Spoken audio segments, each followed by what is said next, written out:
Somos muchos. Definitivamente somos muchos. Hay más de 7 billones de personas en el mundo hoy. Había 12 ciudades con más de 1 millón de habitantes en el siglo XIX. Hoy hay más de 500 ciudades con más de 1 millón de habitantes.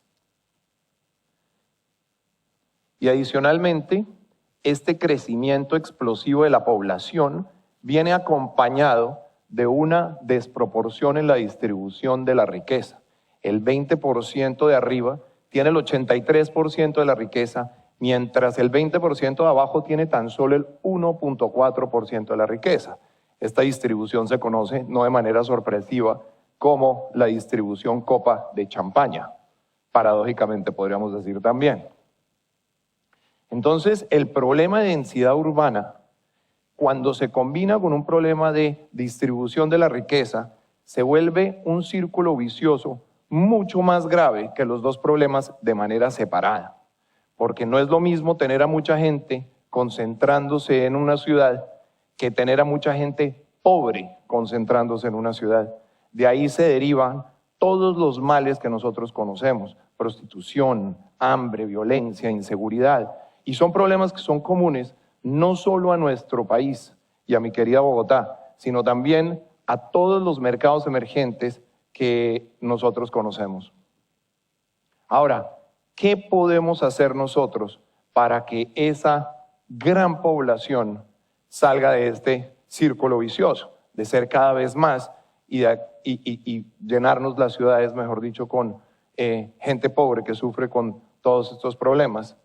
Nosotros hemos visto como un término en inglés que se conoce como crowdfunding y que acepta, digamos, el anglicismo porque no existe una traducción literal, digamos, ahora en español que tenga sentido, reúne grupos de personas con intereses comunes para sacar adelante financieramente proyectos que los inspiran. Y comenzaron con cositas muy elementales como accesorios para el iPhone. Es una cosa sorprendente, pero pues la gente se inspira con encontrar un cargador para un celular y lo fondea de manera democrática, utilizando la tecnología.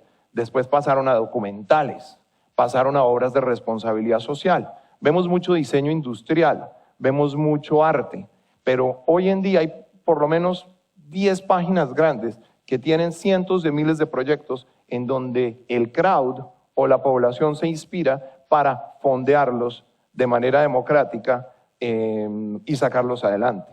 Entonces, ¿cómo podíamos nosotros, pensando en Colombia, utilizar esa inspiración que el crowd brinda para solucionar estos problemas que tanto aquejan a la población? Hablamos de densidad urbana y hablamos de concentración de la riqueza. Entonces, en Colombia, por ejemplo, en Bogotá, de donde yo soy, hay 10 millones de personas. Y de esas 1.7 millones trabajan en el centro de Bogotá, en donde solo viven 120.000 personas. Todo el día, entrando y saliendo, la gente pasa 2 o 3 horas en el coche, cosa que también entiendo es bastante común en Argentina, específicamente en Buenos Aires. Entonces, con esto, la ciudad crece horizontalmente. La contaminación es rampante. La inseguridad por falta de fuerza de cobertura de la policía también es muy complicada. Adicionalmente, el tráfico deteriora la calidad de vida de manera sustancial.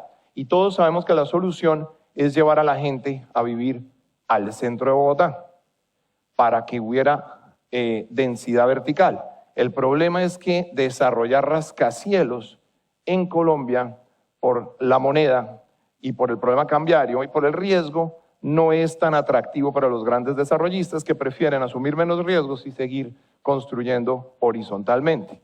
Entonces, con el crowd, nosotros logramos, con los desarrolladores de un proyecto conocido como B de Bogotá,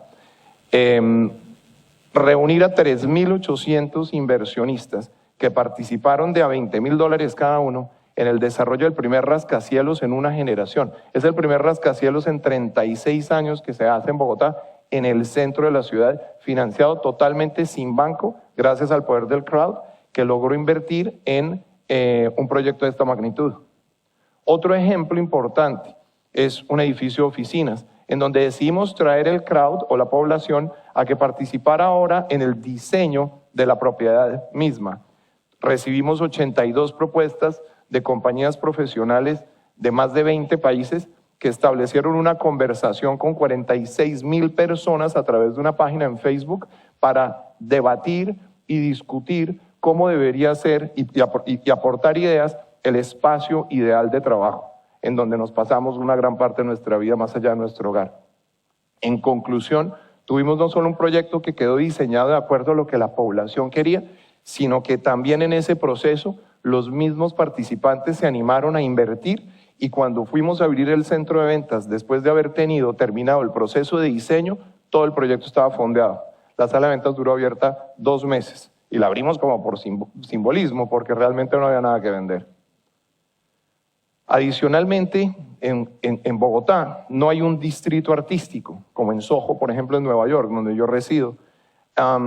Y los artistas contemporáneos latinoamericanos tienen un gran potencial, pero tienen problema para financiar su bolsa de trabajo, para estar frente a los galeristas o para estar frente a los grandes coleccionistas.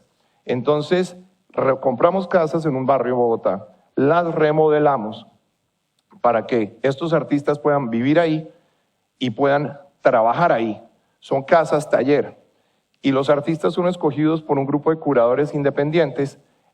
Todos son artistas jóvenes que no están establecidos y nos pagan a nosotros la renta con su obra artística, que se la recibimos al 50% del valor comercial.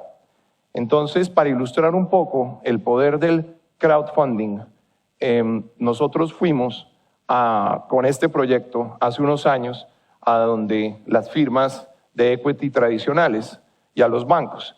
Y me acuerdo que el señor del banco, cuando le presentamos el proyecto, nos decía: a ver, para un tantito, tú me dices que me vas a poner el 30% del capital, que vamos a comprar unas casas, que yo te voy a dar el 70% de las hipotecas, y tú me vas a decir que me estás pagando la obra con cuadritos, que me vas a pagar la hipoteca con canciones y poemas.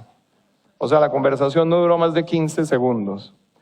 Cuando se lo presentamos a 120 inversionistas del crowd, hoy en día, que el proyecto todavía no lo hemos lanzado, tenemos una lista de espera de inversionistas interesados en apoyar el arte, recibir arte y disfrutar de la valorización de los proyectos, de todas esas propiedades inmobiliarias.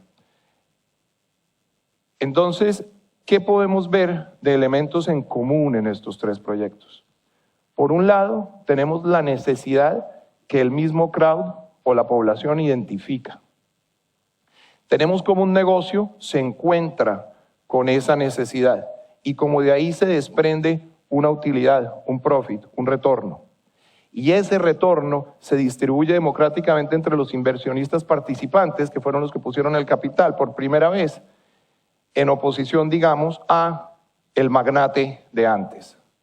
Con el crowdfunding, ustedes son los nuevos magnates.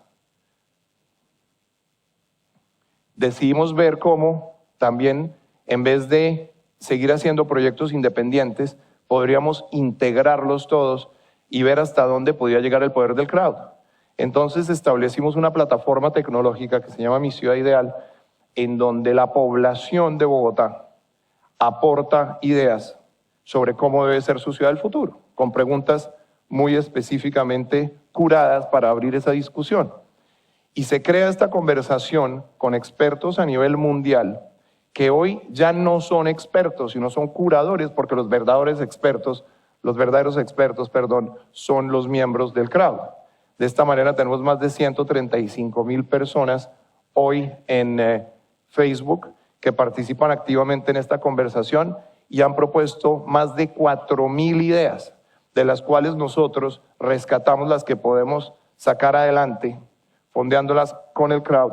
Pueden tener ánimo de lucro o no, y nosotros particularmente nos hemos enfocado en las que atacan el problema de los más necesitados de la población, porque obviamente en la población, en las ciudades, hay inversionistas que incluso son pequeños y hay otros que no tienen nada para invertir. ¿Cómo solucionamos ese problema? ¿Cómo hacemos para que el crowd además ahora solucione problemas de los más necesitados.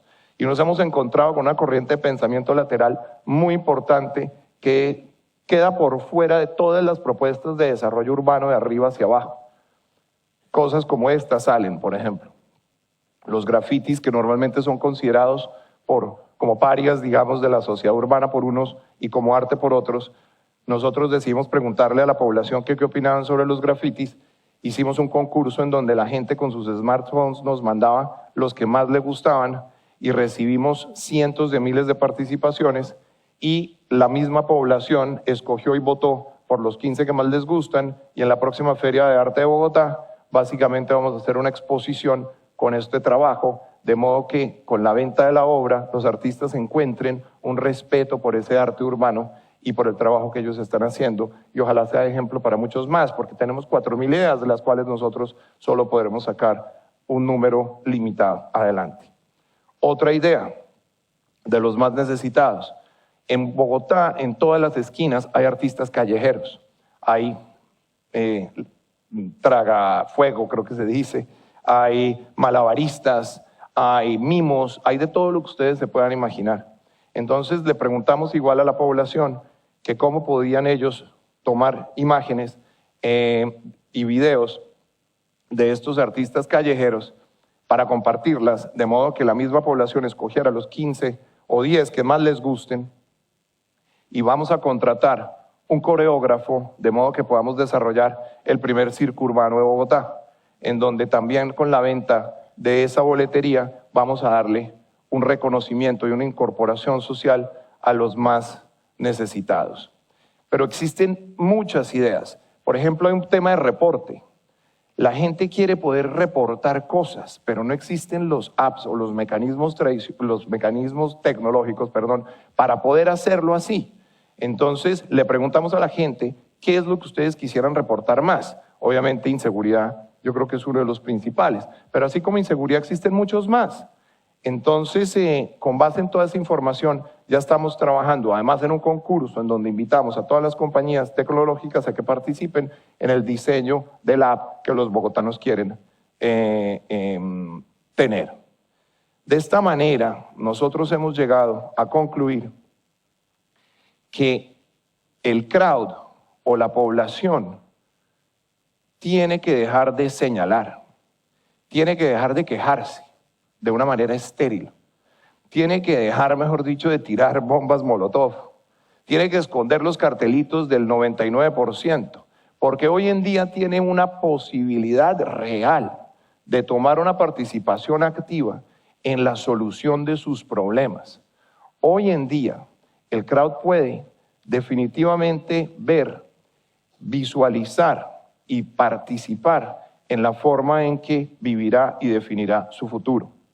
Nosotros creemos que es como si fuera un gran rompecabezas en donde las piezas hoy toman una conciencia individual y colectiva y se juntan y se forman para crear ese gran rompecabezas que las mismas piezas quieren ser, quitándole el control a que cualquier otra persona venga y defina ese rompecabezas utilizando a esas piezas. Esa es la gran posibilidad que nosotros tenemos hoy.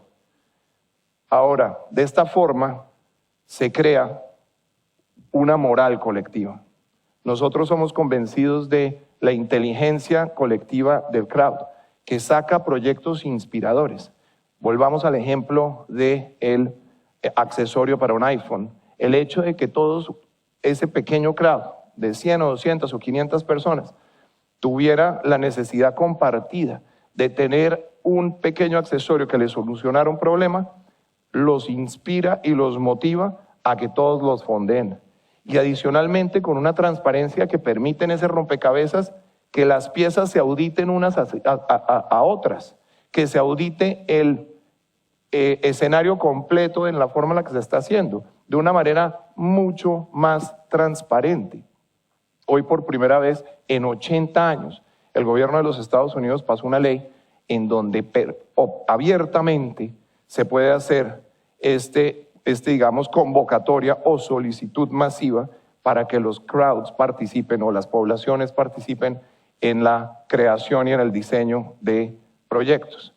Entonces, La pregunta final es, ¿mantengo el statu quo? ¿Sigo señalando? ¿Sigo pasivamente mirando cómo suceden las cosas? ¿Sigo esperando que los políticos me resuelvan mis problemas? ¿Sigo estableciendo mi vida con base en lo que leo en el periódico y luego me voy a trabajar y me olvido de lo demás? ¿O puedo participar en identificar, nosotros que además tenemos el conocimiento más profundo y más directo de los problemas que nos aquejan? Si nosotros no sabemos los problemas que nos aquejan, entonces ¿quién? Y nosotros venimos y entendemos y teorizamos sobre los problemas. Pero aquí lo que yo quiero es invitarlos a que todos ustedes piensen qué pueden hacer ustedes para identificar una necesidad. ¿Cómo van a lograr para que esa necesidad se encuentre con un negocio y que se genere un beneficio o que se genere una utilidad? Porque si ustedes lo hacen, les garantizo que así como existe la motivación y la inspiración para que la gente participe en la financiación de un accesorio, para que la gente participe en la financiación de una campaña filantrópica, para que participe en la financiación del rascacielos más importante de Colombia hoy en día, van a participar para sacar adelante los proyectos siempre y cuando se respete la moral del crowd. Entonces la pregunta con la que yo los dejo es, ¿vale la pena ser parte del crowd o no? Y los invito a que se unan al crowd. Muchas gracias.